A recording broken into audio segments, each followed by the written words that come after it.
골로새서 되겠습니다.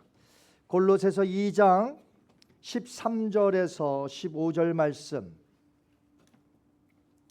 신약성경 골로새서 2장 13절에서 15절 말씀, 여러분이 가지고 온 성경을 펴도록 합니다. 오늘 설교 제목은 어울리지 않는 두 단어, 용서와 공의가 되겠습니다. 찾으신 줄 알고 13절에서 15절 말씀 같이 읽습니다. 시작.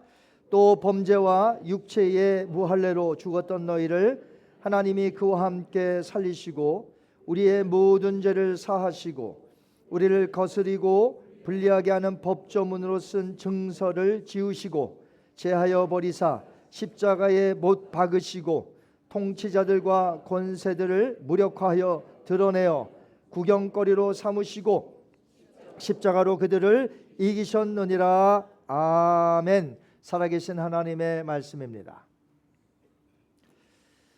이 세상에서 들려오는 뉴스들을 보면 용서하지 못해 서로 싸우는 경우가 많습니다. 다른 이들을 용서하지 못하는 이유가 무엇일까요? 상대방이 법을 어겼기 때문이라고 믿는 것이죠. 그러니까 자신이 가지고 있는 정의의 입장에서 보면 그 행동을 도저히 용서할 수 없는 것입니다. 그렇기 때문에 그 사람을 처단해야 되는 거죠. 용서가 아니라. 국가 간에 일어나는 전쟁도 그렇고요. 가문끼리의 싸움도 그렇습니다.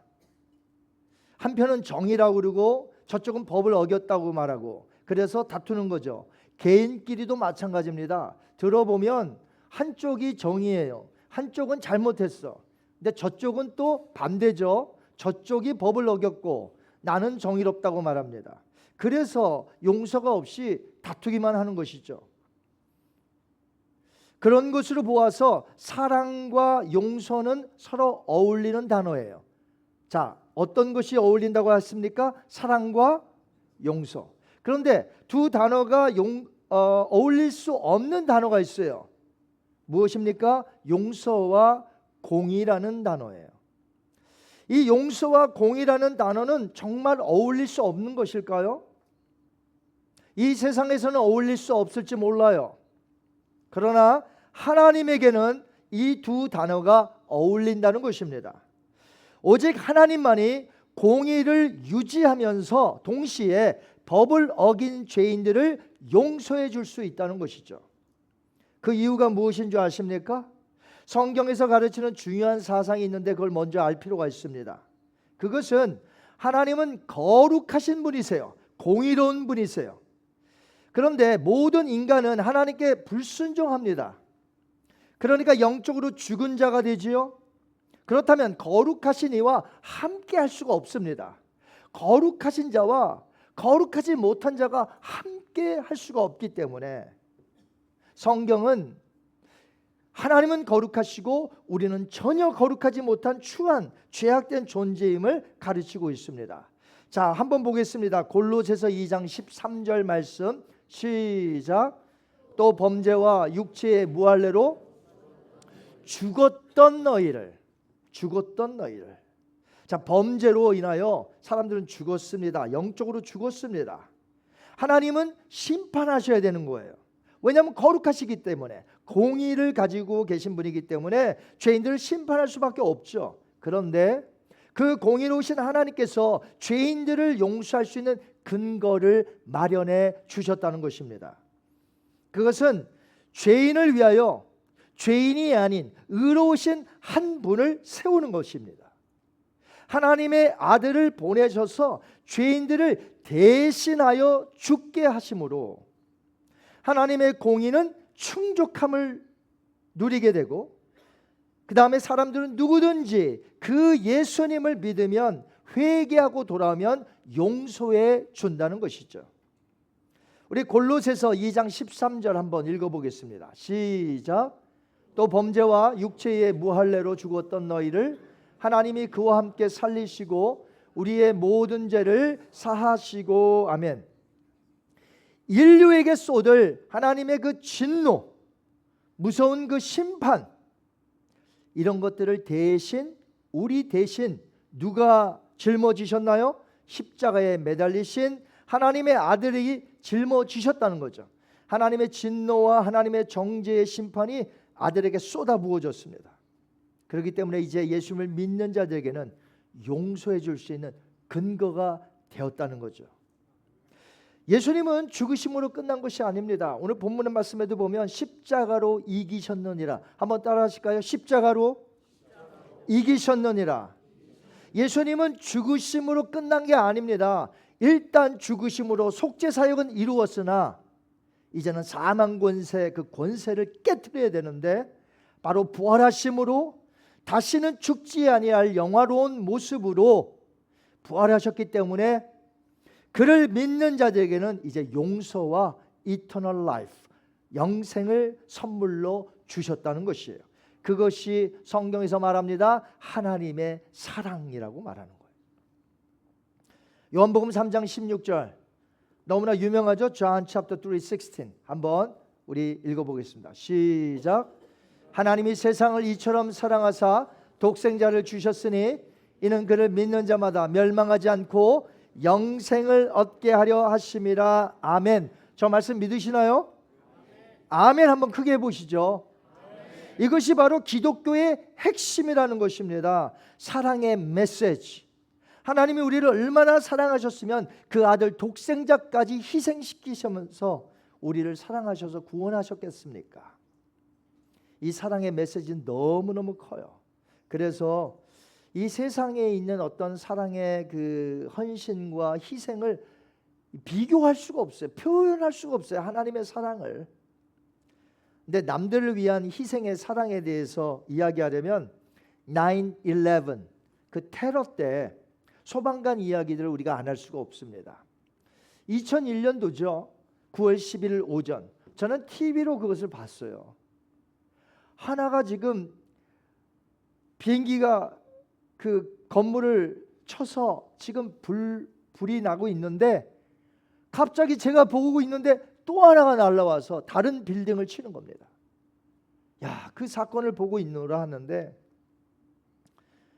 수천 명의 겁에 질린 사람들이 9.11 테러로 인하여서 곧 무너져 내리려는 그 쌍둥이 빌딩, 그 뉴욕 세계 무역센터에서 대피하기 위하여 이제 계단을 타고 막 내려옵니다.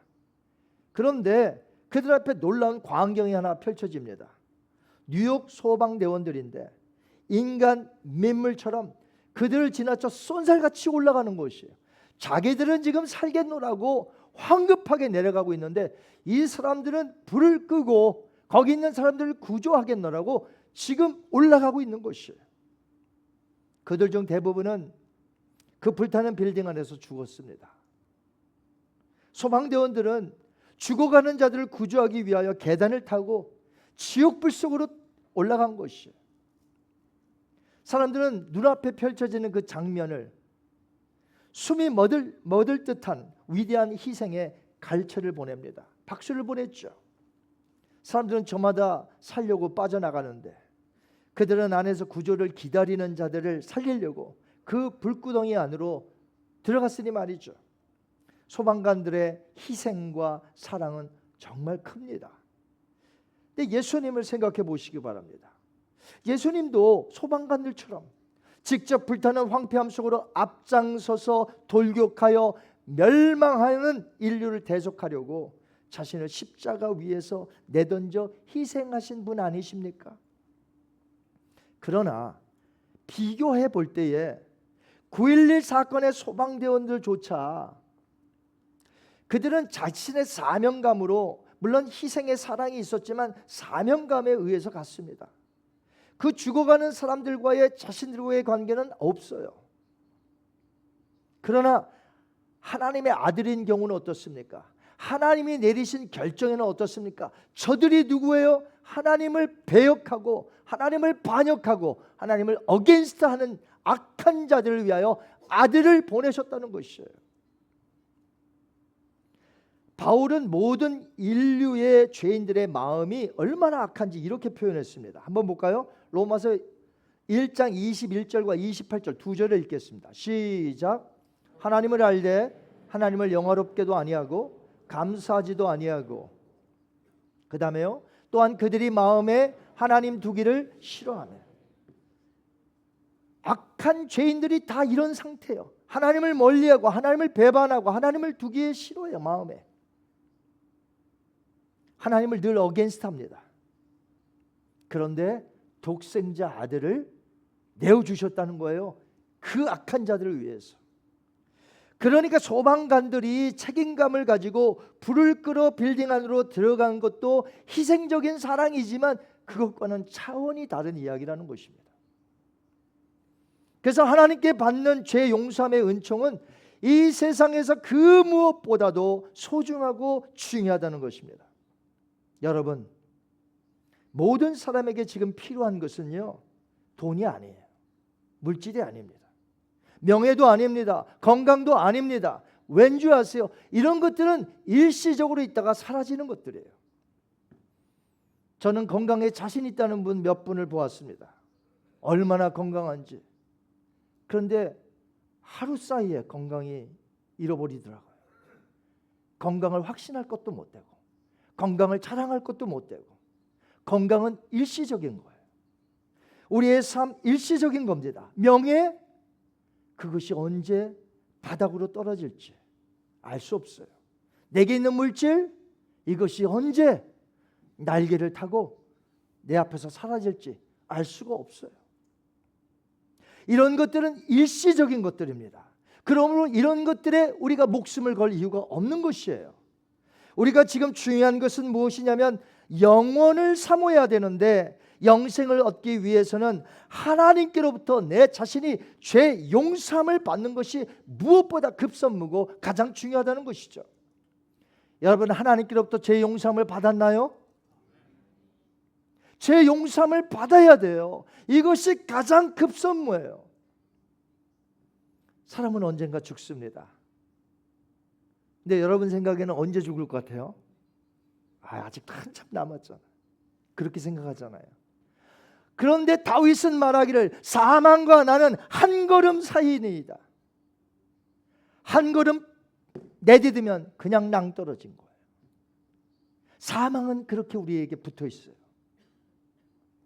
그렇기 때문에 내가 오늘 가장 중요한 것은 무엇이냐? 하나님 앞에 회개하여 죄 용서함을 받아 하나님의 자녀가 되는 것인 줄 믿습니다.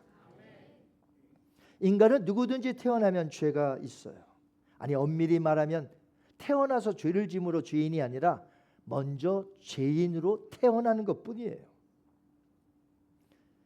성경에 의하면 그 죄는 사망을 불러일으킨다고 그랬어요. 그래서 모든 사람이 죽는 것입니다. 로마서 6장 23절에 보니까 죄의 싹은 무엇이라고 되어 있어요? 사망이에요. 그러니까 죄와 사망은 붙어 다니는 거예요. 모든 사람이 죄인이기 때문에 모든 사람이 죽는 거예요. 그런데 사람이 그냥 죽으면 끝이면 얼마나 좋겠습니까? 근데 성경은 말하기를 죄는 그 사람에게 사망을 가져다 주고 그 사망 후에는 심판이 있다고 말하기 때문에 우리는 내세를 생각해야 한다는 것이죠. 히브리서 9장 27절 하나님의 말씀입니다. 시작. 한 번 죽는 것은 사람에게 정하신 것이요 그 후에는 무엇이 있어요? 만약에 하나님을 안 믿는다면 이 말씀도 안 믿겠죠. 죽으면 끝이지 무슨 후에 심판이 있어. 그건 하나님을 안 믿는 사람들의 이야기일 뿐인. 하나님을 믿는다면 하나님의 약속이 이렇게 주어졌잖아요. 죽으면 끝이 아니라 죽음 후에 심판이 있다는 것입니다.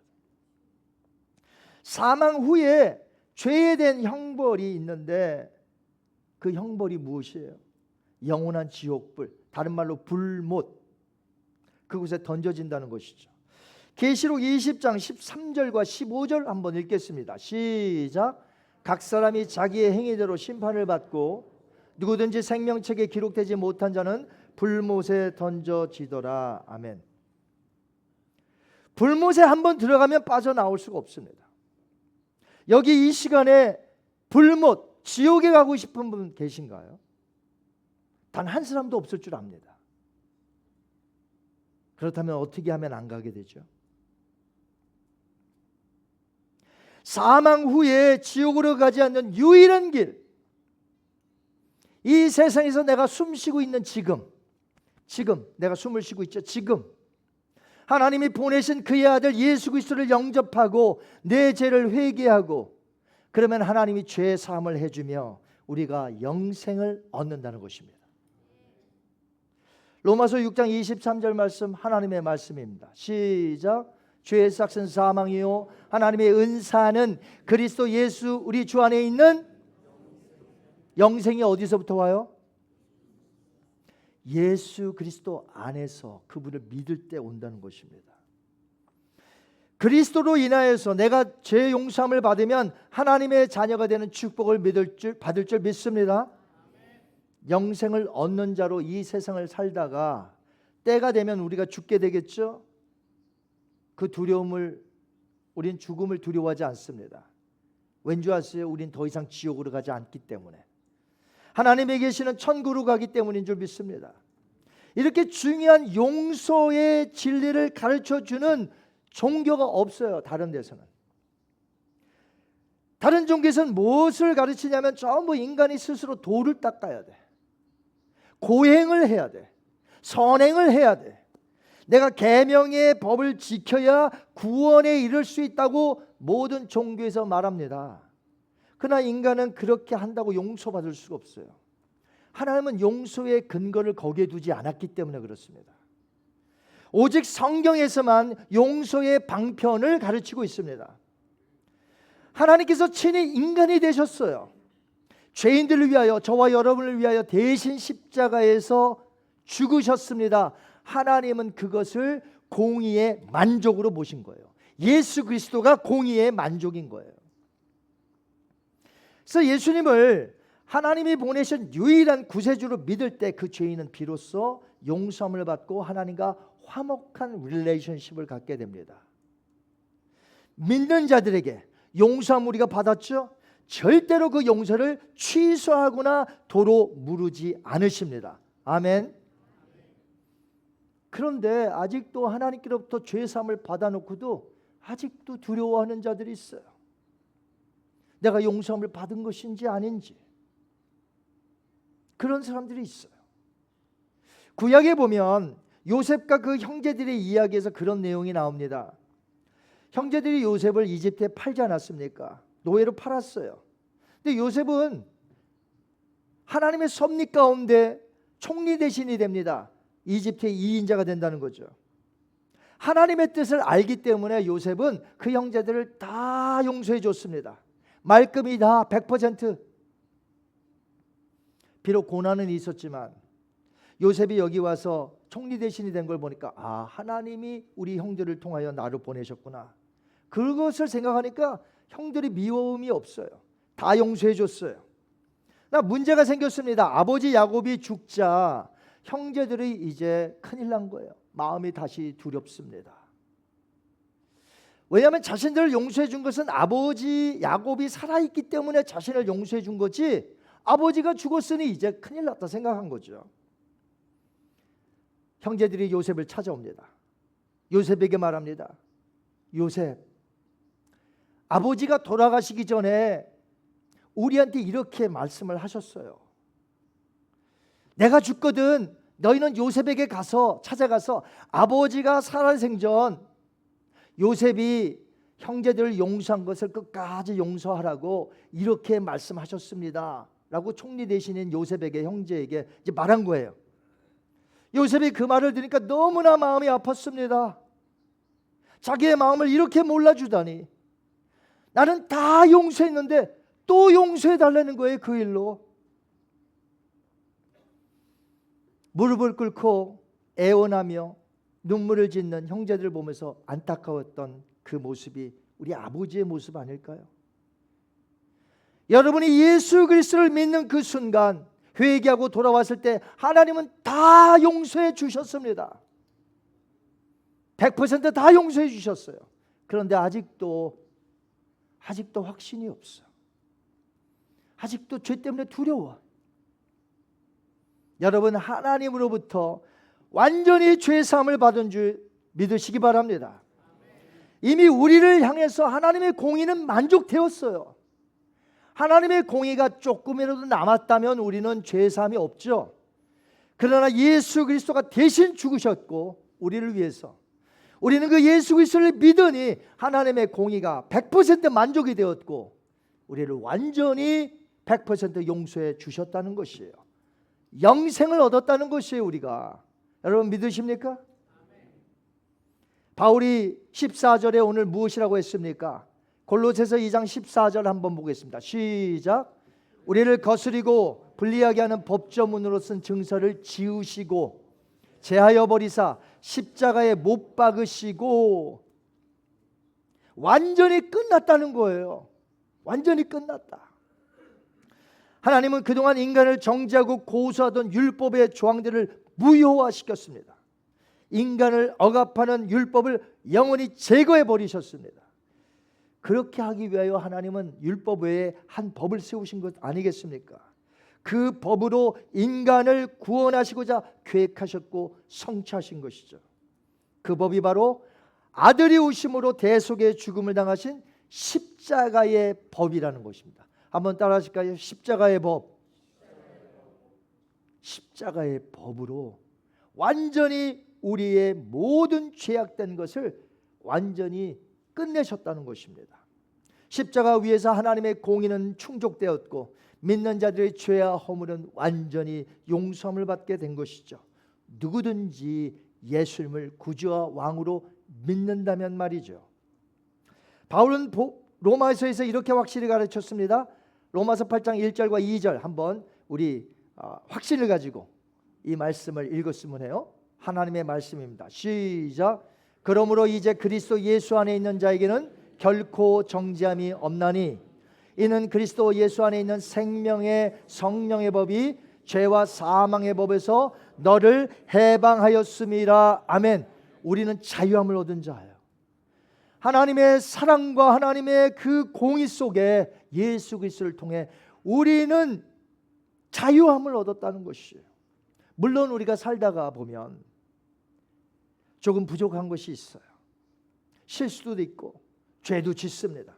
그러나 하나님의 사랑은 용서받은 자들이 항상 주님 앞에 나와 하나님 죄송합니다, 자백합니다, 하나님 아버지 하면 하나님 아버지는 언제나 우리를 또 용서해 주시는 분이에요. 근본적인 죄사함은 이미 끝났고 날마다의 삶 속에서 또 짓는 우리의 연약함 속에서 짓는 죄, 항상 아버지 앞에 나와 아버지 죄송합니다 라고 말하면 우리 아버지는 언제나 우리를 쓰다듬어 주시고 용서해 주십니다. 우리 자녀들을 용서 못하는 경우가 있나요? 다 용서하죠. 근데 거짓말하면 용서가 안 된다고 하지만 그것도 용서를 하죠.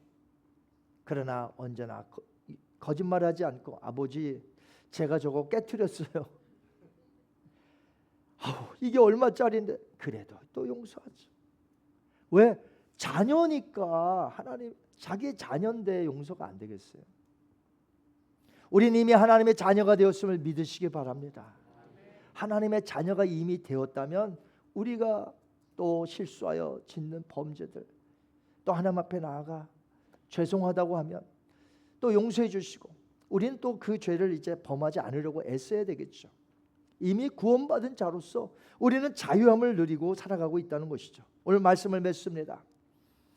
어울리지 않는 두 단어가 있습니다. 이 세상에서는 용서와 공의입니다. 이 세상에서는 눈을 씻고 닦고 볼 수가 없어요. 찾아볼 수가 없어요. 왜? 자기는 정의롭다고 하고 그 사람은 법을 어겼다고 하기 때문에 용서가 안 되는 것이죠.